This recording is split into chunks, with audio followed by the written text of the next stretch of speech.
Personally, ever since I was a kid, and even now, I've loved zombie games because they're simple. You go into the game, you pick up a rifle or a fucking sword, and you hack and slash an endless horde of zombies. I mean, that shit's just fun to me. It's always been that way. And I'm appalled that somehow developers over the last decade have not been able to actually produce good zombie games. And in this video, I'd like to talk about why. Because it really isn't that hard to make a zombie game, but somehow they fuck it up. What's going on, ladies and gentlemen of the internet? I'm Trey Lowe. Welcome back to a brand new video, guys. If you guys enjoy, make sure to leave a like, comment, and subscribe. And let's get into why zombie games now kind of suck. So like I was saying, over the last decade, we've seen a lot of zombie games. We've seen fantastic, golden gems like Dying Light 1. We've also seen some monstrosities like fucking Back 4 Blood. And I just think it's interesting how zombie games can be so close in style, so close in every feature of the game, yet be so much worse. And I'm about to lay out the issues in order for why these games have failed. First reason, number one, arguably the biggest reason.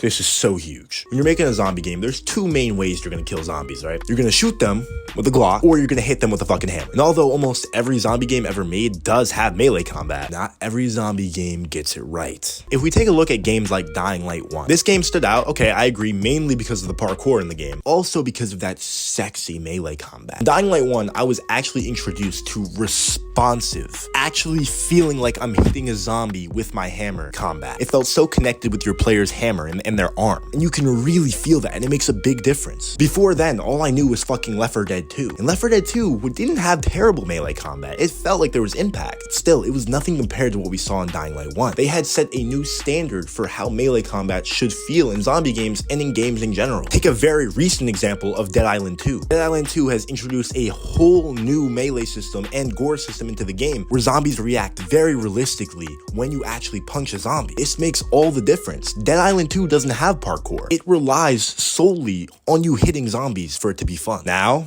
let's take a look at some shitty examples. Back 4 Blood.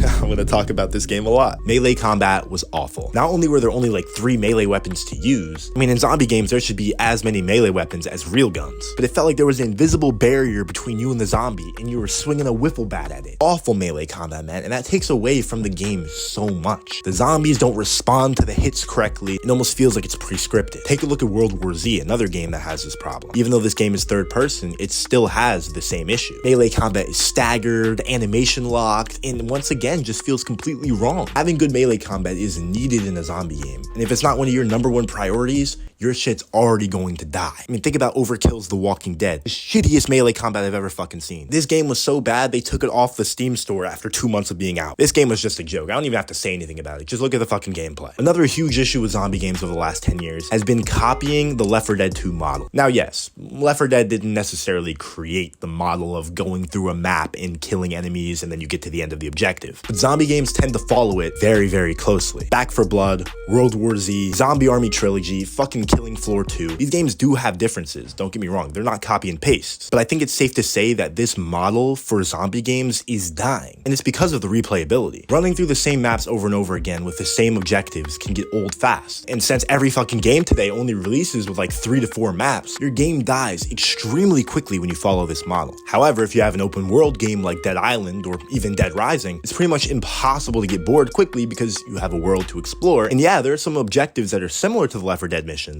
but once again, there's freedom, and zombie games need freedom these days. It's not enough to just go in one direction anymore over and over again on the same map with the same weapons. When you play World War Z and you play Back 4 Blood, the games just feel plain. And it's not that they're plain, they have some depth. We've just seen this model too many times already. The next issue is the Special Infected. When the fuck are we gonna see some new ideas? It's been 15 years since Left 4 Dead 1, and somehow we still see the Charger, we still see the tank, we still see like the Hunter type Special Infected. It's all the same. Let's take a step away from zombie games and let's go to Warhammer Vermintide 2, which is kind of a zombie game, but not really. Even that game is copy and pasting what they had in Left 4 Dead. Someone's got to create some new fucking ideas for alternatives to the common infected. Take a game like The Last of Us that really innovated on it. Clickers, stalkers, these have identity to them that is unique, and that's why they're so popular. They make weird noises, they're identifiable as being something different than everything else. Don't get me wrong, even The Last of Us has bloaters. Everyone's still gonna copy it a little bit, but I want to see some things switched up. When was the last time you played a zombie game and said, oh my god, I've never even thought of that concept of being a zombie? There are more ideas out there, it's just no one wants to implement them. And last but not least, a pretty broad category, replayability and variability.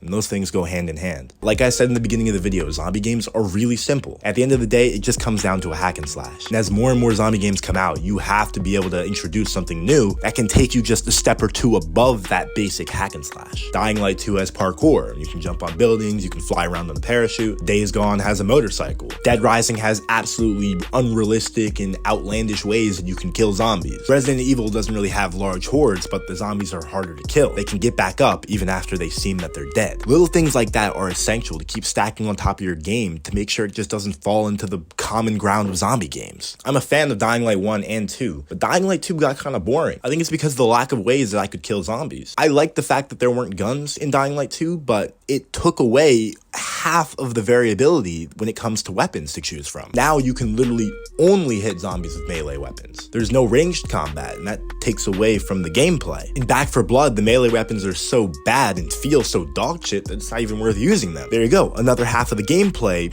gone. You have to have as many ways, as many places. You have to make sure that you're giving the player the most freedom they can have to kill zombies. Because at this point, it's too hard to only give somebody 10 things and say have fun. They need to be able to make their own creations. And because of these reasons, zombie games have remained stagnant. When you think about a zombie game on the top of your head, you're probably still thinking about Dead Island, Dead Rising, and Dying Light. And the fact that it stayed those franchises for the last 15 years and no other games have really come into the spotlight, it proves that people are too afraid to try to make something different. We were lucky to get Dying Light, a step up from Dead Island. We were lucky to get Days Gone, a single-player AAA game. But besides literally those two titles, I can't think of any other game that's really impressed me. Here we are waiting for Dead Island 2, the sequel, only 35 years late. But even this game might fail to impress people if they don't do the right things. So while the truth is that zombie games are pretty simple in concept, they're one of the hardest games to make. Or at least it seems like that, I guess, because no one can fucking do it correctly. And since it's my favorite genre, it saddens me. We're in 2023, and I expected zombie games to be on a whole fucking different level, but they've stayed relatively around the same spot. That's just how it is. Guys, I hope you did enjoy this video. If you did, make sure you leave a like, comment, and subscribe. Tell me what your favorite zombie game is, and what your least favorite zombie game is. Let me know down below in the comments, guys. As always, I'm Treylo. I'll see you in the next one.